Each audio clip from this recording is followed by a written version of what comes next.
All right, so today we are going to learn about inquiry.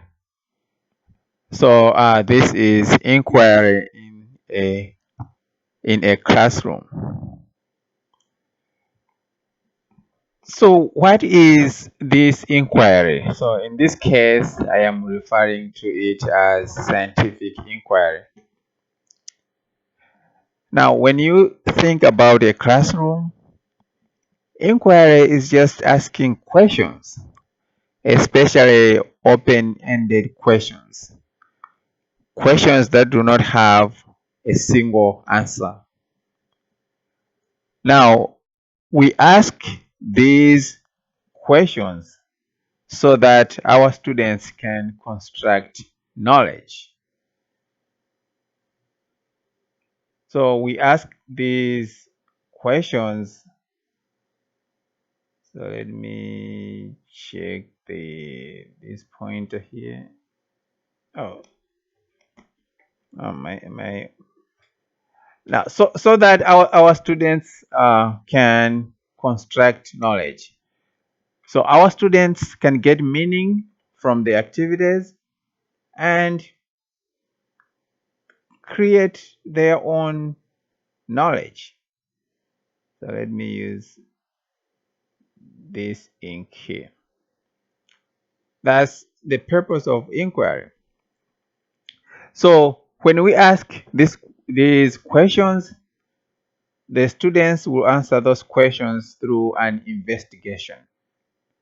So for an inquiry classroom, you need to make sure that there is a question first, and then students investigate to answer that questions. And you want the questions to be open enough to allow this investigation, especially using multiple paths. So students can use different types of investigation to answer a single question because this question is open-ended. So I mean, in simple terms, you can notice something about the world, and then you want to find out more about what you have observed. And you find out more about your observation by asking a question, and actually, based on the question that has been asked, you can design an investigation which allows you to gather data and analyze that data. Then later on, you can interpret the data. So this is what happens in scientific inquiry.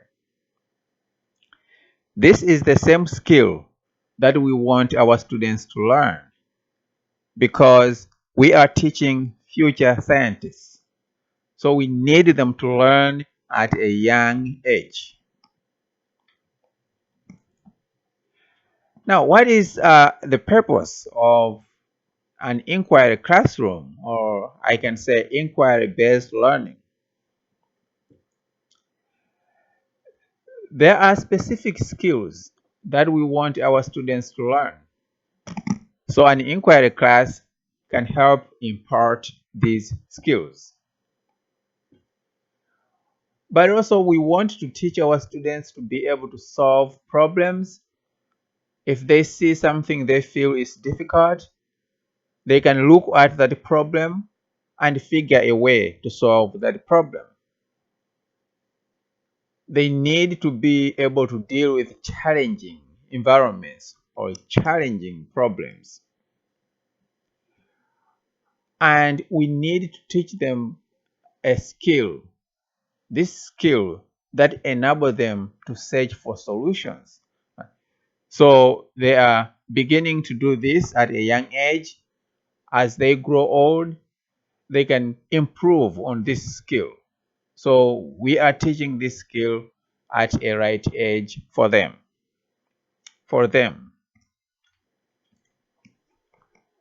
Now, when we talk about inquiry, especially in a classroom, we have four levels of inquiry, or we can say forms of inquiry. So here, this one can also be levels of inquiry. So the first level is confirmation inquiry. In this type of inquiry, you as a teacher, you give learners a question. So you give them two things. You give them a question, you give them a procedure, and this question has a known answer. So the students already know the answer to that question. But because it is confirmation, you want your students to confirm if that answer is all right. That's what this inquiry is about. So learners follow the directions and confirm previous understanding. So in this type of inquiry, you just want your students to learn to follow procedures, collect and record data. You don't want them to learn more than that because they already know the answer. They just want to confirm the answer. So that is confirmation inquiry. Then we have level 2, which is structured inquiry. In structured inquiry, the teacher gives learners a question. So you give your students a question as a teacher, and also you give them a procedure. So you give them a question and you give them a procedure. But the difference between confirmation inquiry and structured inquiry is that in structured inquiry, the result is unknown. So you give them a question, you give them a procedure, but they don't know the answer. They are going to carry out an investigation to answer that question or to determine the answer to the question. So your students, in this case, they can learn, they can follow procedures, they can collect data, but also they can do more. They can formulate explanations, evaluate and analyze that data because they don't know the answer. They have to analyze the data. They have to come up with an answer based on the data. So they do more than in confirmation inquiry. We have a third level of inquiry, that is guided inquiry. In this type of inquiry, a teacher will give the learners a question. So a question is given to the learners. The learners don't know the answer, so you don't give them the answer. But also added to that, the learners need to design their own procedures. So you just give them a question, you don't give them the answer, you don't give them the procedure.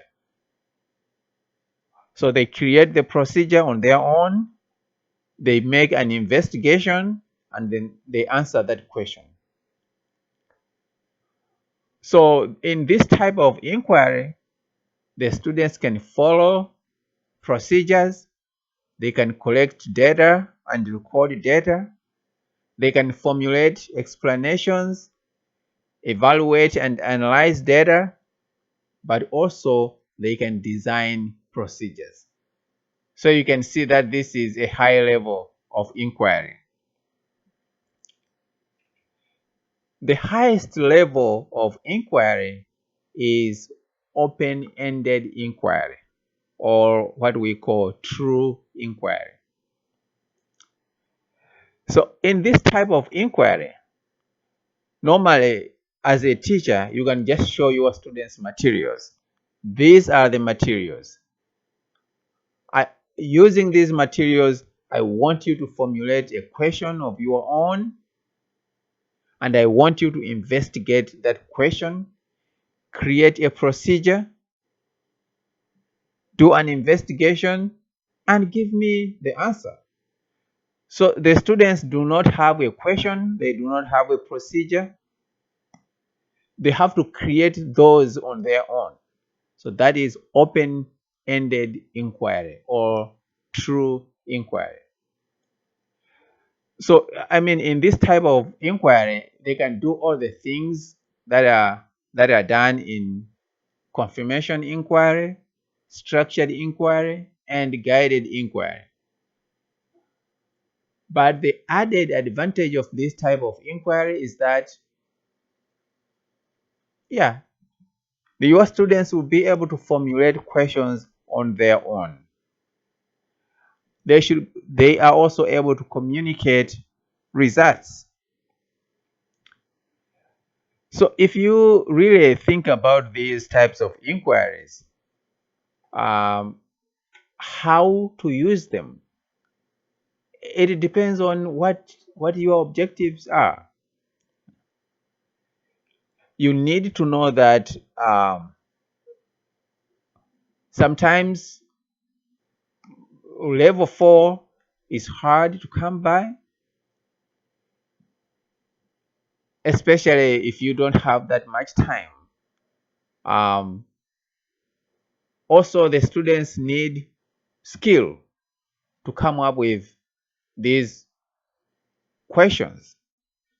So you need to determine, how much time do I have? How much guidance do I want to give to my students? So the ideal inquiry, actually, is level 4. That's what we should strive in our classrooms. But we also need to understand that sometimes there are some constraints. If you want to just open an activity, the students may not get to where you want them to go based on your objectives. So let's look at some examples of these types of inquiry. So for confirmatory inquiry or confirmation inquiry, an example is, let's say a class has learned about static electricity, and you as a teacher, you tell your students that when you rub things together, when you rub two objects together, they are going to produce a static cling. In that case, you are giving them a question: what happens when you rub two things together? So you are answering that question by saying those two things will produce static cling. And you are already telling them that if you rub things together, so this is a method. So you can see this part is method all the way to here. This part, they will produce static cling, is your result. So they already know the result. Then as a teacher, you ask them, can you rub these two things together and confirm if static cling is indeed produced? So that is just a confirmatory inquiry. If we go to structured inquiry, so like before you teach about static electricity,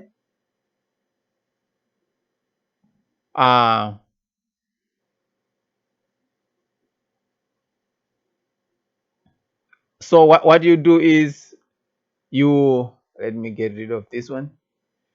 Before you teach about static cling, you start by asking them to rub objects together. can you rub these objects together and report what you observe? So here, if you ask them to rub two objects together, that is method. So in this case, they have a method, report what they observe and make conclusion based on that. So here you can see that no answer is provided. But in this case, they are answering a specific question. What happens if you rub things together? They are given the method, rub the objects together, but they don't know what the answer is. So this is structured inquiry, where the students are provided the question, they are provided the method, but they have to find the answer and make conclusions based on that answer. Then we have guided inquiry. So an example for this is if a teacher asks students the following question: how does the composition of an object affect its static cling? So that is just a question. Then you don't give your students the procedure. Based on this question, students will use this question to develop their own methods to answer the questions. After developing the methods, they are going to carry out an experiment, record their observations, interpret the observations, and then answer that question. So that is guided inquiry, where the question is provided but the method is not provided and the answer is also not provided. So at least there is some guidance because the students know the topic that they are going to investigate. They know the question that they are going to answer. Then there is this example for open-ended inquiry. So the teacher will give materials to students. For example, you can give them balloons, cloth, rulers, fur, and other materials.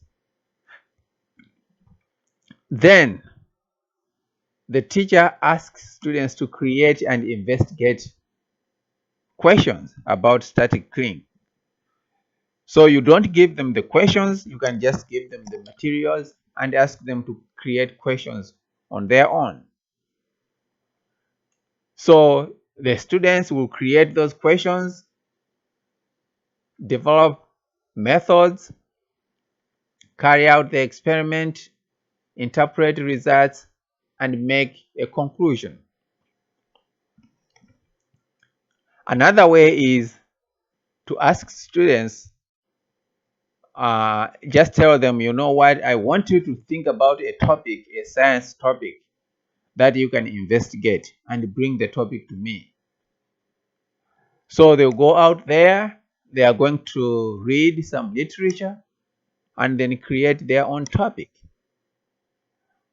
And based on that topic, create problems, create a method, carry out an experiment, interpret results, and make a conclusion. So that is open-ended inquiry. Now, as a teacher, if you really want to focus on this type on inquiry in your classroom, you make sure even if the students don't have, even if you haven't given them an assignment, you need to make sure that each and every time in your class, students are answering these simple questions. So you are using the language of inquiry on an ongoing basis. And you want your students to take ownership of their learning. So they need to be involved in specific activities that can help them understand more the material. Your job as a teacher is to facilitate the process of gathering and presenting information. Also, try to let your students use technology to advance their learning. As a teacher, you want to embrace inquiry as both content and pedagogy. So, what we mean is you want to embrace inquiry as both content, which means you want your students to be able to ask questions and answer questions. In terms of pedagogy, as a teacher, you want to teach in a scientific way. So you want to create an environment where even your teaching itself is being led by a scientific approach. In your mind, you are saying, tomorrow I want my students to answer questions. After answering questions, I want my students to do this. I think this is the best way that I can teach. So you think about inquiry in terms of both content, your students answering questions, and pedagogy. You, yourself as a teacher, teaching in a scientific way. And also in this type of class, the interaction between teachers and students is more frequent than just traditional teaching. Really, if you want to have successful inquiry class, time factor is important. You need to consider time and you need to plan properly. So one thing that we need to understand is usually you hear this term hands-on activities or hands-on experiences. So these are experiences where students are working with materials to get an understanding. So working with instruments, working with laboratory equipment, and things like those to improve their understanding. But we need to take note of this. Not all hands-on activities are inquiry activities. For example, if you tell your students, we have these models of atoms, I want you to connect the two atoms. That is not an inquiry activity, but it is a hands-on activity. Or if you tell your students, I want you to connect this electric circuit, that's not an inquiry activity, but it is a hands-on activity. So the difference between normal hands-on activities and hands-on inquiry activities is that hands-on inquiry activities have a specific question that you want your students to answer. Now, lastly, I will talk about, as a teacher, how do you plan for an inquiry classroom? So first, you need to focus on the objective you want to address. What do you want to address with that inquiry activity? Do you want to teach a specific skill or do you want to teach content? Also think about what is the level of inquiry. Is it confirmation inquiry? Is it structured inquiry? Is it guided inquiry or open-ended inquiry?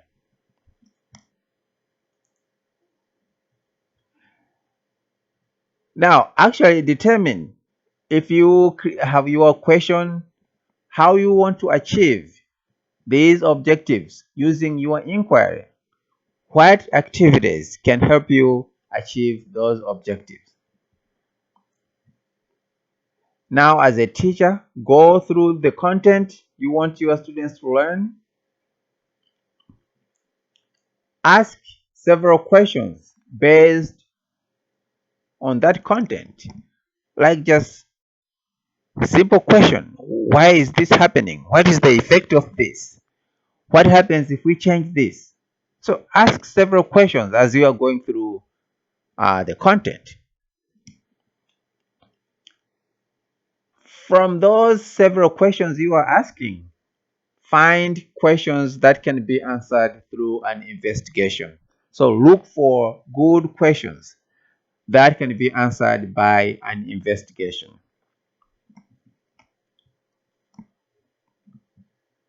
Plan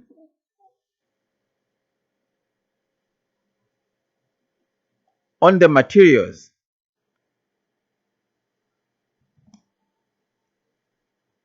that the students will need to answer those questions. So I think this other part is already done. So I'm not going to repeat that part. So